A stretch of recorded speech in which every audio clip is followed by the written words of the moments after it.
নমস্কার বন্ধুরা, আমি তনুশ্রী। আমার চ্যানেলে আপনাদেরকে স্বাগত। বন্ধুরা, শীতের শুরুতে আজকে আমি শীতের সেরা পিঠার রেসিপি আপনাদের সাথে শেয়ার করছি।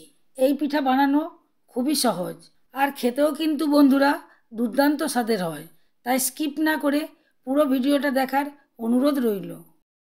বন্ধুরা, শীতের সেরা পিঠা বানানোর জন্য এখানে আমি একটা পুর বানিয়ে নেব।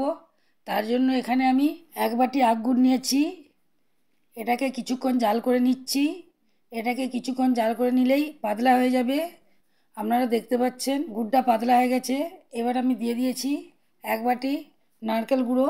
গুড়ের সাথে ভালোভাবে মিশিয়ে দিচ্ছি। বন্ধুরা, নারকেলটাকে মেশানোর পর আপনারা দেখতেই পাচ্ছেন এখনও জল আছে। এটাকে আমি আরও একটু টাইট করে নেব। দেখুন বন্ধুরা, পুরটাকে এই রকমই রাখতে হবে।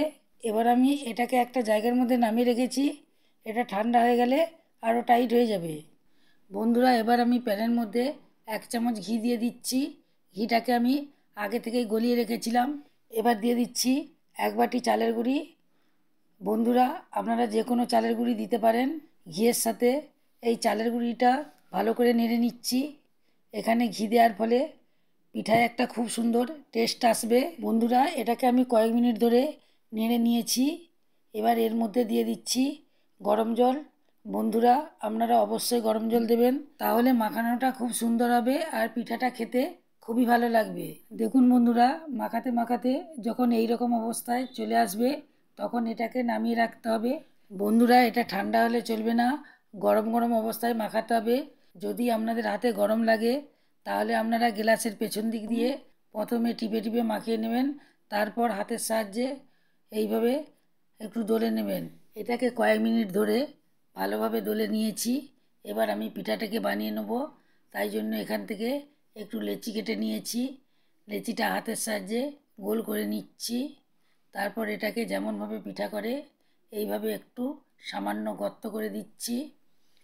এবার পুরটা নিয়েছি, পুরটাকে একটু লম্বা করে নিয়েছি, নিয়ে এর মধ্যে দিয়ে দিচ্ছি।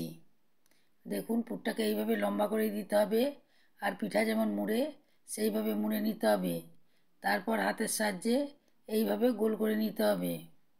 দেখুন, এইভাবে একটা লম্বা পিঠা তৈরি হয়ে গেছে। এবার আমি এটাকে একটা জায়গার মধ্যে রেখে দিচ্ছি। তারপর একটা ছুরি নিয়েছি, এর 2 সাইডটা কেটে দিচ্ছি শুধুমাত্র দেখতে সুন্দর লাগবে বলে। দেখুন বন্ধুরা, একটা পিঠা আমার তৈরি হয়ে গেছে। পিঠাটা দেখতে কত সুন্দর লাগছে। এবার এটাকে আমি একটা প্লেটের মধ্যে রেখে দিচ্ছি। এখান থেকে আবার একটু লেচি নিয়েছি, ঠিক আগের মতোই এটাকে বানিয়ে নেব। আপনারা দেখতেই পাচ্ছেন পিঠাটি বানানো কত সহজ, কত ঝটপট করে বানানো হয়ে যায়। বন্ধুরা, এই পিঠাটা বানানো খুবই সিম্পল, কিন্তু খেতে অসাধারণ লাগে। আমি আগের মতোই হাতে এর রোলের মতো করে নিয়েছি। তারপর ছুরি দিয়ে 2 ধারটা কেটে দিচ্ছি। দেখুন পিঠাটা দেখতে কত সুন্দর লাগছে। দেখুন, এই পিঠাটাও আমার তৈরি হয়ে গেছে। এইভাবে আমি সব পিঠাগুলোকেই তৈরি করে নিয়েছি। বন্ধুরা, আমি কলাপাতা নিয়েছি। কলাপাতাটাকে পিঠার সাইজ করে কেটে নিয়েছি। কলাপাতার মধ্যে আমি তেল লাগিয়ে দিচ্ছি। এখান থেকে একটা রোলের মতো নিয়ে এটাকে গোল গোল করে ঘুরিয়ে দিচ্ছি। তারপর একটা কাঠি দিয়ে এইভাবে এঁটে দিচ্ছি। বন্ধুরা, একটা তৈরি হয়ে গেছে, আপনাদেরকে আরেকটা করে দেখাচ্ছি। কলাপাতায় আমি তেল লাগিয়ে নিচ্ছি। আবার একটা নিয়েছি, নিয়ে এইভাবে রোলের মতো গোল করে ঘুরিয়ে দিচ্ছি। দেখুন পিঠাটা কত সহজেই বানানো হয়ে গেল। বন্ধুরা, এইভাবেই আমি কয়েক মিনিটের মধ্যেই সব পিঠাগুলোকে বানিয়ে নিয়েছি। জলটা আমি আগে থেকেই বসিয়ে রেখেছিলাম। জলটা গরম হয়ে গেছে।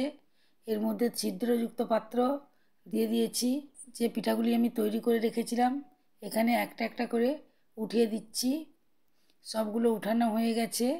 এবার এটাকে আমি ঢাকা দিয়ে 10 মিনিট সেদ্ধ করে নেব। এখন ঢাকাটা খুলে দিচ্ছি। এটা সেদ্ধ হয়ে গেছে, কলাপাতার কালারটাও চেঞ্জ হয়ে গেছে। এবার এটাকে নামিয়ে রেখে দেব। আমি পিঠাগুলিকে একটা প্লেটের মধ্যে সাজিয়ে দিয়েছি। বন্ধুরা, কলাপাতায় মোড়া এই পিঠা শীতের সবথেকে সেরা পিঠা। দেখুন, দেখতেও খুবই সুন্দর। একটা পিঠা আপনাদেরকে দেখাচ্ছি। কাঠিটাকে খুলে নিয়ে কলাপাতাটাকে খুলে দিচ্ছি। দেখুন বন্ধুরা, পিঠাটি দেখতে খুবই সুন্দর হয়েছে। দেখুন, একদম নরম তুলতুলে হয়েছে আপনারা কাউকে খেতে দেওয়ার সময় এই কলাপাতায় মোড়া পিঠাগুলিই দেবেন। তারা দেখে অবাক হয়ে যাবে এবং খেয়ে আপনার প্রশংসা করবে। শীতের সেরা পিঠার এই রেসিপি ভালো লেগে থাকলে লাইক দিতে ভুলবেন না। এই রকম নতুন নতুন রেসিপি পেতে আমার চ্যানেলকে অবশ্যই সাবস্ক্রাইব করবেন এবং বন্ধুদের মধ্যে প্রচুর শেয়ার করবেন।